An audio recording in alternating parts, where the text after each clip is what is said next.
Never, ever disregard the sage old wisdom that has been drilled into us as kids for centuries, for thousands of years.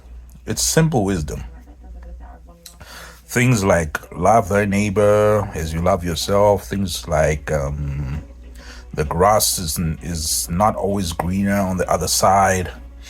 You know, those simple statements that seem simple, but they're very wise because you only realize them when you've gone through, when you've disregarded them and gone the opposite direction and then learned the hard way and then realize, oh, wow, what I was told in the first place, I should have listened to. The thing is, such statements like the grass is always greener on the other side are so simple that you think they're not true. How can it be that simple? It's too it has to be complicated. There has to be some spreadsheets, there has to be some calculations, there has to be a presentation, there has to be a 200-page book that brings me to this conclusion. And that's usually, I don't know about others, but I believe them when I was younger. But when I'm older now, I start to realize the full truth of those statements. For instance, I live in the West now, in a Western country, in America, North America. So I always saw America and Canada and Britain, all these Western nations as blissful places. I always saw them as places whereby, you know, they're better than us as an African. These places are where technology comes from. These places are so vibrant. They have plenty of money. And I admire that. I was like, wow.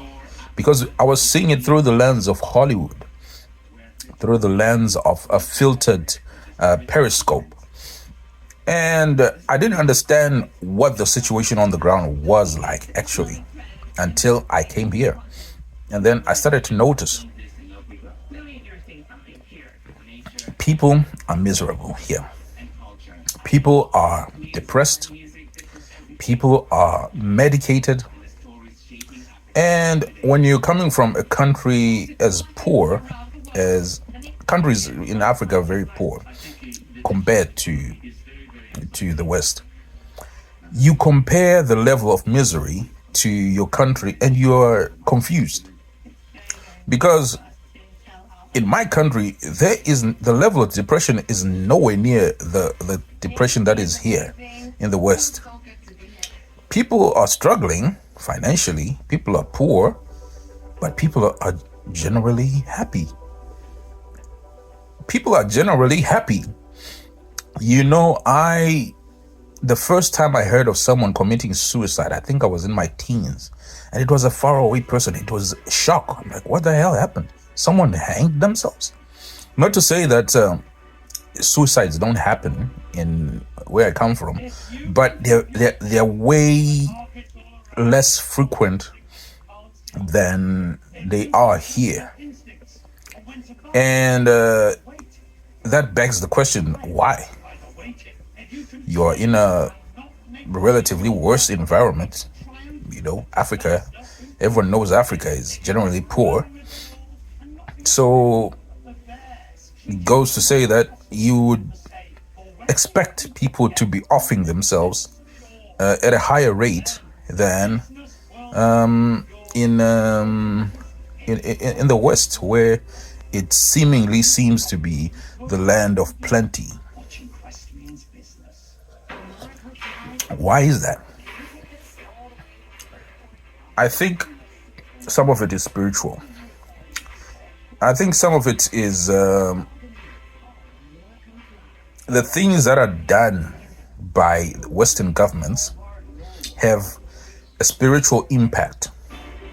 I think that seems woo-woo to many people, but it's my only explanation. Like, the things that have been done by Western government, the evil that has been done in history, there is karma.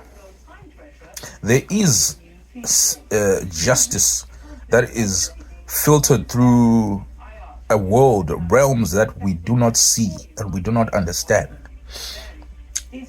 And that karma, it filters to your descendants. And your descendants helping. Sometimes I think some countries are cursed to have this problem because of the atrocities that they have committed. And I say this because I see it happening right now in Iran.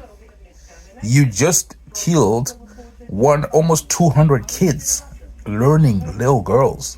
That is a horrific crime. That is something that stays. It's a stain. It's a stain, and it's a spiritual stain. So that stain, as much as we don't understand how genes work and how the brain works, that has a stain on your genes. It has a stain on your psyche. It has a stain on your national psyche, on the cultural psyche. Those things don't go away unless you do some, I don't know, atonement or some cleansing, spiritual cleansing of the nation. That's why reparations are necessary.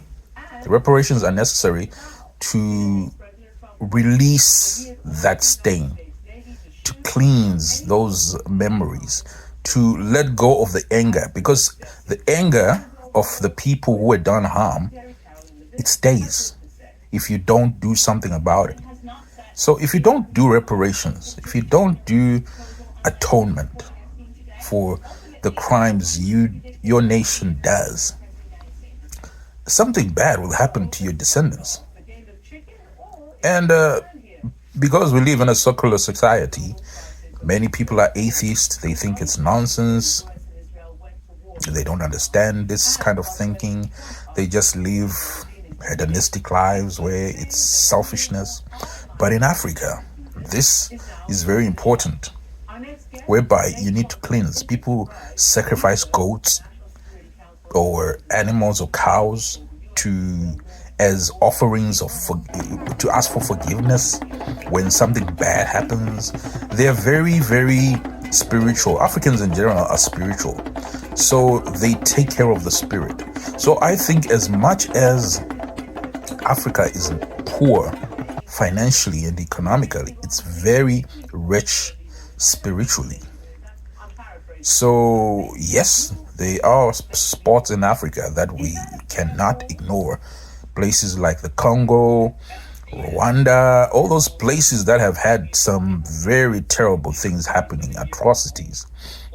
But that's not the norm throughout Africa. Africa has got some very peaceful countries there. It's got some very relatively stable countries.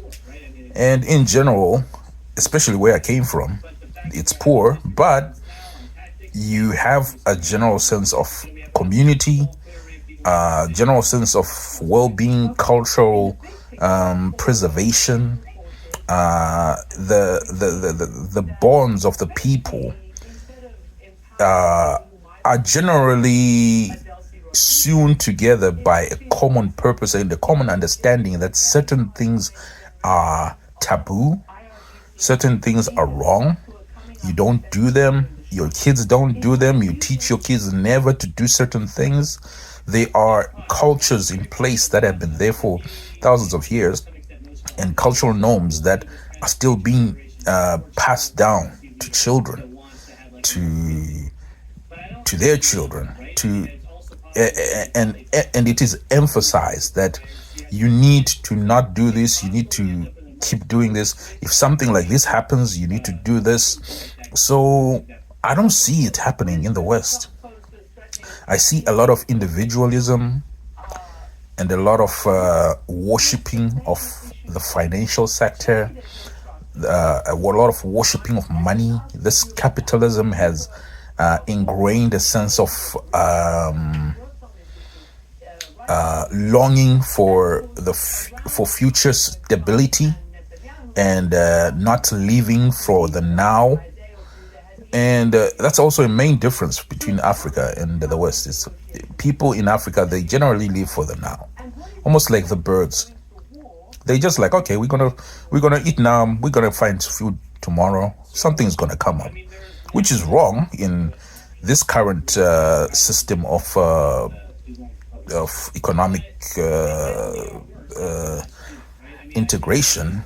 But that's how they stay mentally free from worry. Here, you're always worrying about your 401k. You're always worrying about your retirement savings. You're always worrying about your credits. You're always worrying about this, and that. That is 10 years in the future. Yet, somehow, you don't know that, okay, you only got 3 days to live. If you could zoom out and see the timeline of your life, you're dying at the age of 35 from cancer, or you're dying at the age of 40 from being hit by a flying e-scooter. So that, in general, it's, people are different. I'm not asking people to change how they are. I'm just observing and saying, well, this is how you do things. It seems to have this very detrimental effect, which is not there in people who are way less advantaged, way less privileged than you are. So this, for one, there has to be a way to stop invading other countries and getting more karma against you. You have to stop bombing other countries. You have to have this value for life. You have to build your military as a defensive military, not as an offensive military to conquer, to have this Genghis Khan attitude towards the world. Why can't we just live in peace? Protect yourself, contribute towards a world police force which curls outbursts of violence in certain regions. It can happen. It has happened before. Not this nonsense that we're seeing now. Why is the West so medicated? Why are they so loud? It's because of this. Because the collective psyche of the nations is being stained by these atrocities that are being committed by the governments. I don't know. That's just my piece.